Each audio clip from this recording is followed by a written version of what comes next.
Hi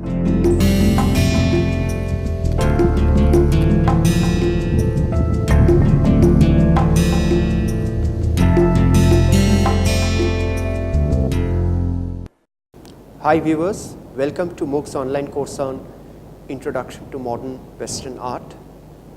Today is the first lecture of the third week, and this third week and all the 5 lectures in this third week are entirely devoted to the study of modern sculpture. The first lecture in this week is on Auguste Rodin, who is considered to be the precursor of modern Western sculpture. Rodin was born in 1840 and he lived till 1917. So major part of his career happened in 20th century, the third and the fourth quarter of 20th century. And when you look at his sculptures, maybe in the beginning his sculptures do not really, from today's perspective, his sculptures do not really look like very modern, in the sense that when you have a look at his sculptures, they look like pretty classical from the point of view of his concern with anatomical accuracy, proportion, his academic dexterity and all that. But then when you study his sculptures deeply, you gradually realize that he was actually paving way for the later developments in the modern Western sculpture. Not only that, he was breaking certain norms, but rather was also creating new norms of sculpture in tandem with more liberal ideas of modernism, and as opposed to the conservative ideas of the traditional sculpture. Rodin's father sent him to Petit École at the age of 14, a school that trained craftsmen and decorative artists. So you can very well imagine the kind of skill he acquired at a very young age. And at the age of 17, Rodin began earning his living as a studio helper on ornamental detail for other sculptors. The earliest known sculpture of Rodin is a bust of his father, Jean-Baptiste Rodin, first modeled in clay in 1860. Now, these random informations give us a clue to the fact that Rodin was right at the outset a sculptor, an artist who was academically very well trained. So the whole story of Rodin tells us how he was trying to transgress or overcome the academic trainings that he received, and how he was trying to develop his own sculptural language. Now, if you look at this particular example, which is supposed to be the first recorded work by Rodin, and apparently it was first modeled in clay and later it was cast in bronze, and this bust of his father clearly reveals that Rodin was very well trained in the traditional classical style of sculpture making, which made it imperative for him to learn the modeling very well, modeling in clay. And he also learned various other techniques like stone carving, then bronze casting, plaster casting, all kinds of traditional techniques of sculpture. And we shall gradually see where exactly he was trying to break the traditional norm and becoming a modernist. Now look at this sculpture by Rodin, which has a very strange title called The Man with the Broken Nose. And no wonder why it was rejected at the Paris Salon, but it was later accepted under the title A Portrait of a Roman. First of all, the title itself was not acceptable. I mean, you can't have a title of a sculpture which clearly suggests some deformity of a facial feature. So as opposed to the idealism of classical sculpture, this sculpture suggests expressive naturalism, A, and B, as far as the facial features are concerned, this particular sculpture defies the norm of traditional aesthetic idea, the ideal beauty or ideal aesthetic norm, which usually expects a face to follow certain classical ideals. Instead, Rodin doesn't hesitate to make a broken nose and therefore introducing an element of non-beauty, a kind of ugliness, and hence, in the beginning at least, this sculpture was not accepted. He portrayed this face with features characteristic of Greek sculpture, like blank eyes and classically modeled hair, but with a broken nose. So this is his first kind of attempt at doing something new outside the norms of the classical traditional Western sculpture. Now later he did another wonderful work called The Age of Bronze. Once again, the title doesn't help us to identify either the person or the emotional state of that person or even any social identity, nothing. Probably it is based on a model, real model, but it is not a representation of any one specific person. In fact, it is an experimentation with bronze. And that is one of the reasons why he titled this sculpture as The Age of Bronze. In fact, as many art historians and art critics have noticed, this sculpture shattered the convention of classical idealism. No doubt it was modeled naturalistically, which makes this sculpture look pretty close to the classical ideal beauty or norm of human representation, without the exaggerated musculature of Greek and Roman sculpture, of course. Now Rodin submitted in 1877 this work, now titled The Bronze Age, to the Paris Salon, but it was rejected again due to certain rumors.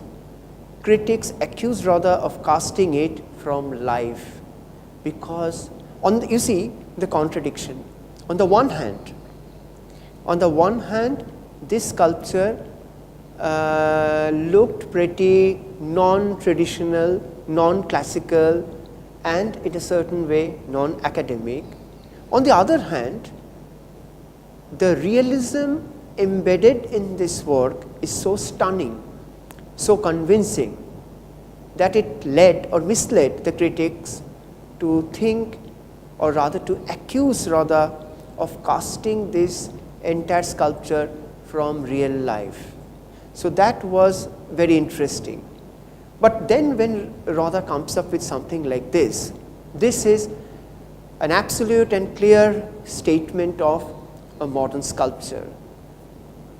Anybody who is more comfortable with traditional sculpture would find this sculpture, first of all, incomplete, if not mutilated or broken, because this figure, if you call it a figure, it is expected that a figure, ideally speaking, should be having a head, two limbs, and of course two legs, the whole body.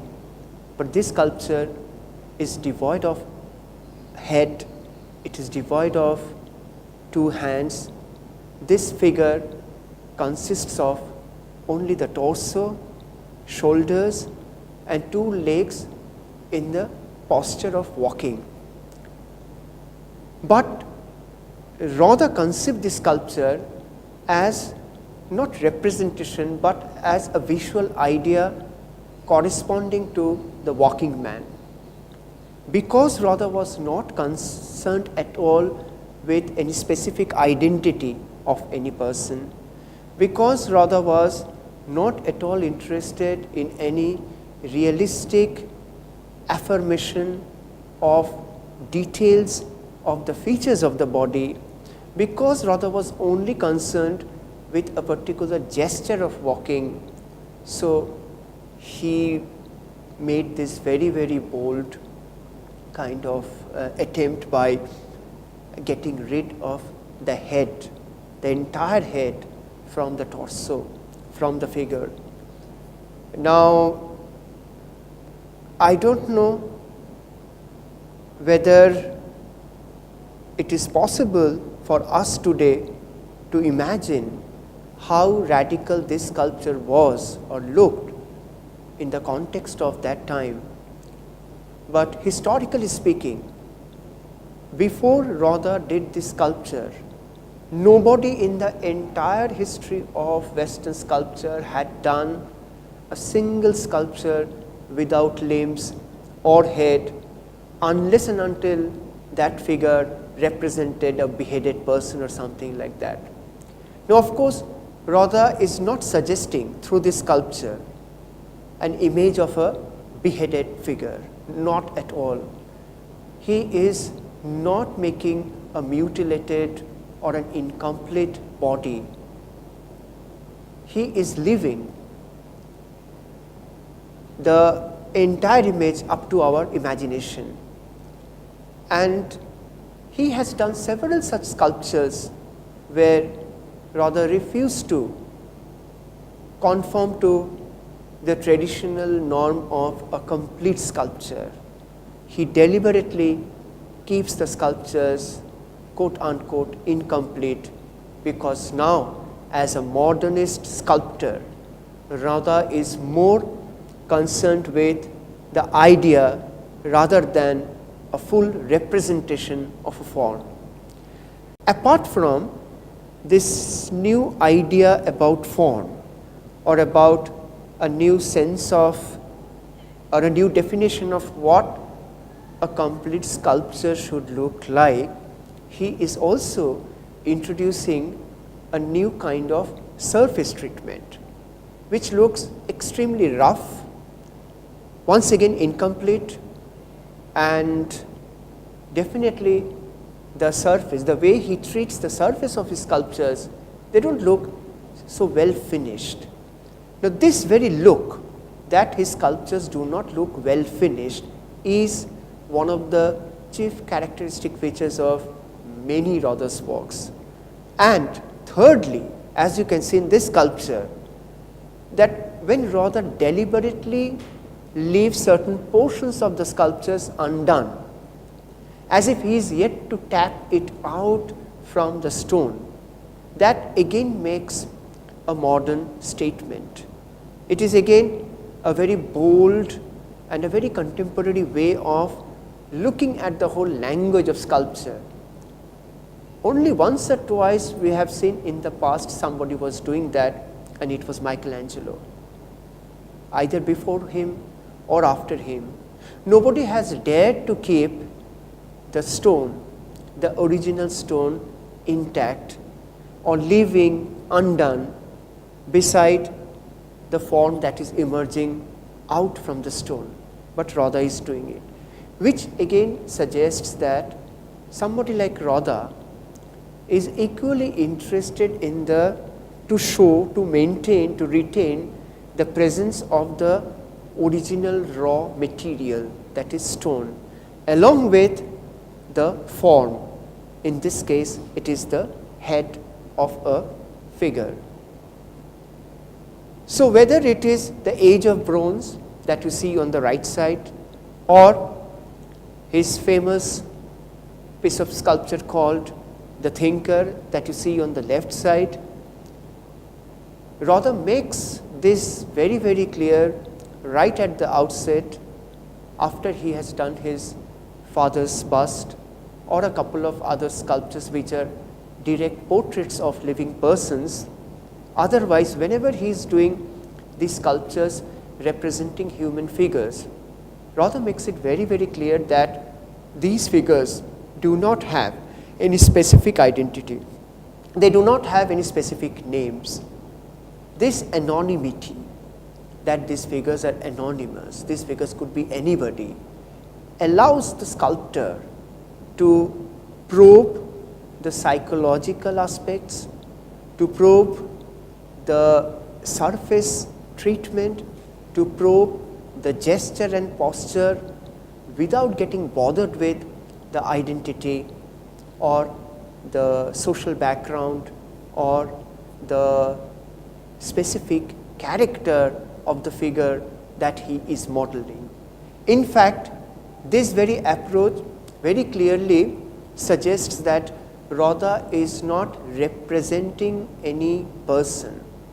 For him, the figure is, or a body is a form which is potentially full of ideas, full of sculptural possibilities, and Rodin explores that. Now, this is very much a modernist position where you are exploring the human body as a site or as an idea full of possibilities. Now, look at this image of the thinker. Once again, it was designed in 1880 for the tympanum or the region immediately over the two doors of Rodin's Gates of Hell. We shall see images of Gates of Hell right now. And so originally this sculpture, the thinker, was a part of a larger project, almost like a monument, a huge monument called Gates of Hell, which Rodin made during this time around 1880s.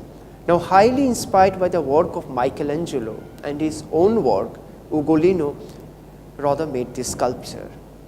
It is possibly a symbolic representation of creativity, intellect, and above all, thought. So, if somebody asks me, what is the meaning that is embedded in this sculpture, I won't be able to tell you any story, because by and large, most of the works by Rodin are non-narrative. They don't embody any story. They don't fulfill the desire of a story, but they definitely suggest some idea. And in this case, it is the power of human being to think, the capacity of human being to be thoughtful is the theme of this sculpture. So in that sense, it is a very intangible and abstract idea that Rodin is trying to encapsulate and capture in a very tangible form made of bronze and originally modeled in clay. Similarly, when he does this wonderful, almost monumental sculpture of Balzac, the famous French thinker, philosopher, author, writer, and he is not making a realistic life-size portrait of Balzac, but basically he is glorifying, he is trying to capture the glory, he is valorizing rather the huge monumental status of Balzac in French culture. So he decides to get rid of the details. He decides to put more and more emphasis on the huge massive form of Balzac, and thereby elevating the status of Balzac into a monumental presence in the French culture. So once again, if somebody is trying to find out a realistic correspondence between this figure of Balzac and how Balzac really looked like in real life, one will be utterly disappointed, because that was not Rodin's idea also. Rodin's intention was something different. It was an abstract intention, but nevertheless, Rodin has been highly successful in capturing this so-called abstract idea regarding the monumental presence of Balzac in French culture. So we come to this famous monumental work by Rodin. It is called The Gate of Hell. And in this incredible sculpture, he has over 200 individual figures engraved in the gates. Rodin chose Dante's Inferno as his theme. The construction consists of the two heavily undulating panels depicting the bodies vainly struggling, falling, or even clasping each other tightly. So it's a very agonized world, a world full of tormented people, and that gives Rodin an opportunity to deal with this idea of torment, agony, and anguish. And once again, as we have already seen in his earlier sculptures, his very special interest in treating the surface, not realistically, but in a very organic manner, becomes very useful here. So Rodin's sense of the human tragedy was maximized in this sculpture called The Gate of Hell, and Rodin arranged and rearranged the figures in a variety of scales and depths, and of course in a variety of movements, postures. So the thinker, this is where the thinker was originally placed. This sculpture remained, though this monumental sculpture called The Gates of Hell remained incomplete when he died. It was casted in bronze the way it was after Rodin's death. Many of his independent sculptures derived from the smaller relief within this great composition. So on the one hand, The Gates of Hell was conceived as one single complete monumental work, and on the other hand, from the various details of The Gates of Hell, later Rodin derived a number of ideas for independent and individual sculptures.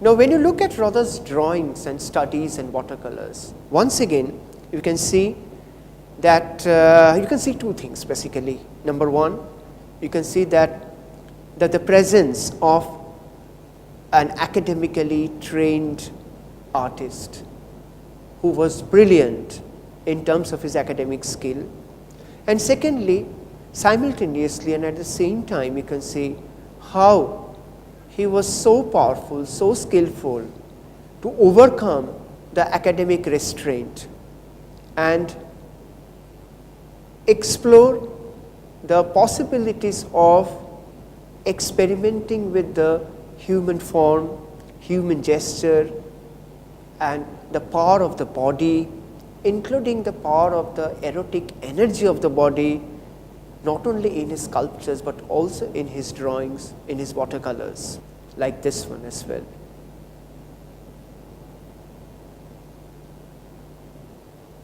Now here Rodin is even more powerful in his drawing, which is not really a depiction but an impression or a translation of an idea of a human being in a particular posture into watercolor and drawing with a light tint.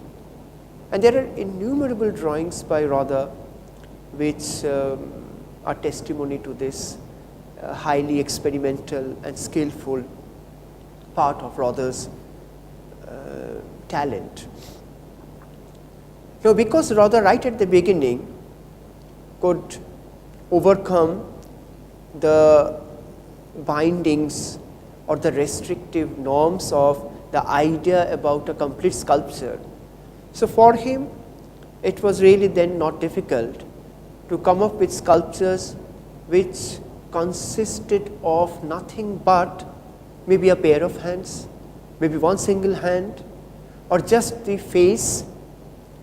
So by creating this kind of sculptures again and again, repeatedly, Rodin was able to kind of establish this idea that you can have a sculpture which shows one single detail, maybe of a hand or a pair of hands or just one portion of the face, yet because the emphasis is not on the representation but the emphasis is on the idea, the sculpture or this kind of sculptures would never look incomplete.